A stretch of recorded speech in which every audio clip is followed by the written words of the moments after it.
I'm back. I got my friend with me too.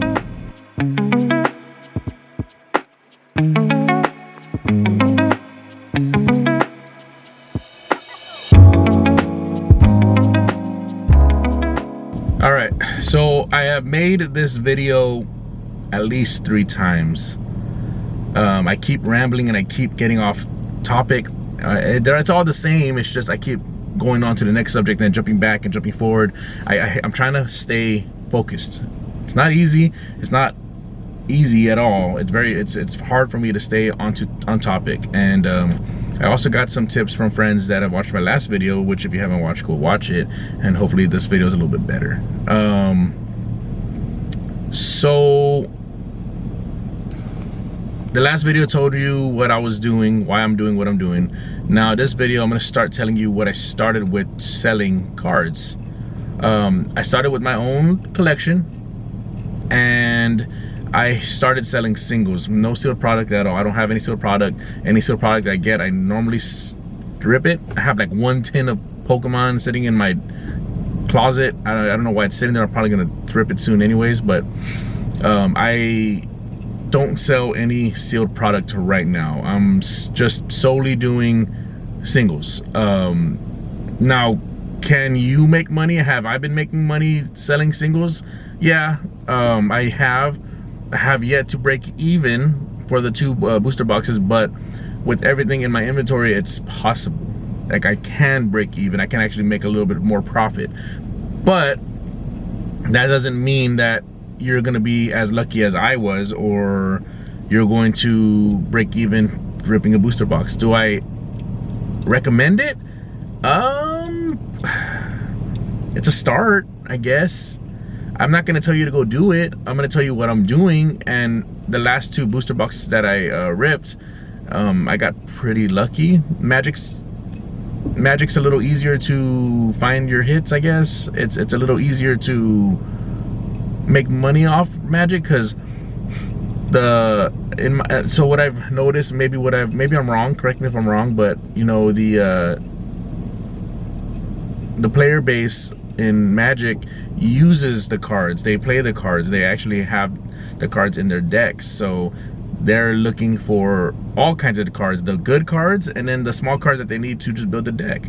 They need lands, they need, you know, their instants, their artifacts, all of that stuff. They need all of that stuff in their deck, so they're looking for everything.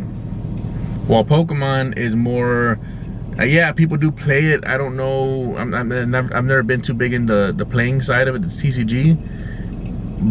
But I've noticed that a lot of people like slabs in Pokemon. They like the bigger hits, and they don't really play it. They just go into a collection in a binder, and they sit in a binder, and that's nothing wrong with that either. You can do that. It's just that you have to get lucky by ripping packs to make money off Pokemon. While Magic, I think there's a lot more possibility for you to make that money back when you rip a pack. So that's what I'm starting with. That's what I've been selling. I've got somewhere around 25, maybe a little bit more, maybe a little less sales on TCGplayer. I got about 2 or 3 sales on eBay, and I got 1 IRL sale. So I'm not doing bad. I've definitely made some money. Now I'm thinking about it, I think I have broke even by buying the booster boxes and all the little packs that I bought. So we're not doing bad. We're not doing great, but you know, what's going on there? A little soul patch. Look at that. Anyways, that's what I've started with, and that's what I kind of, I'm not gonna recommend it, but that's what I started with. How about that? I don't want to send you off and tell you to do this because it's working for me. I'm just gonna let you make that decision when the time comes. Like I said, I've been selling on TCGplayer. Mainly, I'm trying to get to level 4. Once I get to level 4, I can do what I really want with my prices and be a little more fair to myself and maybe even to the market. The market might appreciate it. And I know I'm a small seller, and you know, I don't know if other people will follow what I'm doing, but I know other bigger influencers, I guess, let's call them influencers, Pokemon influencers, Magic influencers, are already kind of talking about, you know, the race to the bottom. And I'm not here for the race to the bottom. I don't want to race to the bottom cent that I can sell this card for. I don't want to be the first one to sell that card. I'm okay sitting on my cards and waiting a little bit.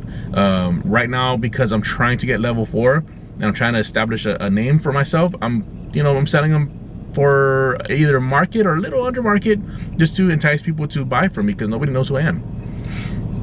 Eventually, most cards under 99 or 50 cents will be 25 cents, and most cards under or 99 cents and under will be 50 cents. So like I said, it's going to hurt some of the bigger cards that I have, but it's also going to help me sell a lot of the smaller cards that I have that everybody knows that we collect, those bulk cards. It's going to be something that I'm going to try, and if it works, we'll find out through the videos. If it doesn't, it doesn't.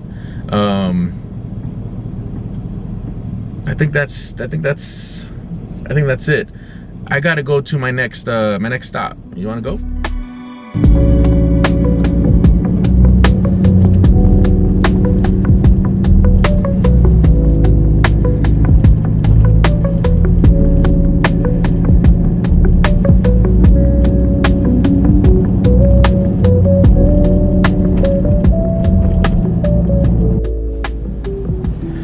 So while making the last part of the video, I sold some cards. I sold 3. I don't know if it's gonna work. 3 of these guys. It's the Tempest Hawk. 3 of them. Sold them for a little bit under market price. Like I said, I'm trying to get my numbers up, so I sold them for a little bit under the market price, and you know, that's pretty cool. You know, I wish I would have sold 3 orders of these, but you know, I'm not too bothered by that, you know. Okay, but so I guess I wanted to show you how I package them and get them ready to ship out using a plain white envelope, because I also yesterday sold this. Dude, there it is, the EV PSA 9. There, that's a little better. There you go. I sold that on eBay. I'm not gonna lie, kind of disappointed for what it went off on, what it went off for. I thought I could get more, but you know what? You live and learn, and I'm a business, and I have to send it off for the price I sold it for. I'm not gonna go back on that. So anyways, so the first thing I like to do is I like to put them in a penny sleeve, and then if it's just a bunch of smaller cards, I'm not gonna put them all in top loaders, but I put 1 in top loader. Then I take the other 2, or however many that's going with it, depending on how many cards, and like if there's 2 pretty good cards, I will put them in top loaders. But if it's just 3 small cards, they still spent money on it, so I still need to protect them. So I throw them in the top loader. I'd get a team bag. I pop the team bag. Let me see if I have one. I don't think I have one with me, but I have a bunch of let me see if I have. Hold on. Yes, I do. No, I don't. Yes, I do. I have some of these. It basically says, "Thank you for your purchase." Dude, this is terrible lighting. I'm so sorry. Throw it in the team bag in the front, so when they open it, they see the letter, the little message I sent them, their cards. It's all protected. I seal it up, take the invoice, wrap it up pretty tightly right in the middle, put it in a plain white envelope, and take it to my post office. So that's how I would do that one. Now the PSA slab, I have never sold one, and I'm probably gonna lose money on this sale. But it's a learning lesson. I don't know. But I'm gonna learn how to sell these a little bit better. I'm probably not gonna sell them on eBay unless they're really high priced, because like I said, I'm probably going to lose money on this sale right here. But you know, you live and learn. So I kind of wanted to show you how I ship them out, and I was waiting on selling some regular cards, which is crazy that I sold them like in the middle of that other video. So it worked out. So that's how I would ship out. I would go to my store, and for me, normally it's about 73 cents to ship anywhere in the United States. as far as I'm aware, I've sold, you know, like I said, so I sold quite a few on them already, and I've kind of shipped all over the states. So 73 cents ain't too bad. It's pretty cool. But then you got to remember the price for the penny sleeve. You got to remember the price for the team bag. You got to remember the price for the top loader. And then even the little paper that I put in there, just thanking them for buying from me. That all costs money. All of that costs money. So just whenever you are prepping yourself, that's kind of something you got to think about when you're selling these cards.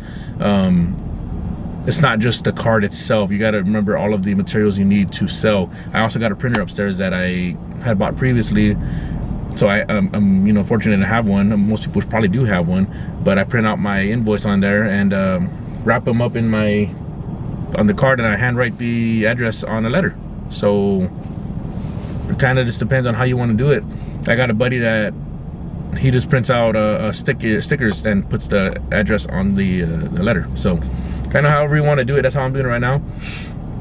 I'm making money on most cards. I charge 99 cents for shipping, and I think that's a pretty good way of doing things right now. I'm sure people have better ways, but that's how I'm doing it, and it's working for me. I'm making a little bit of money.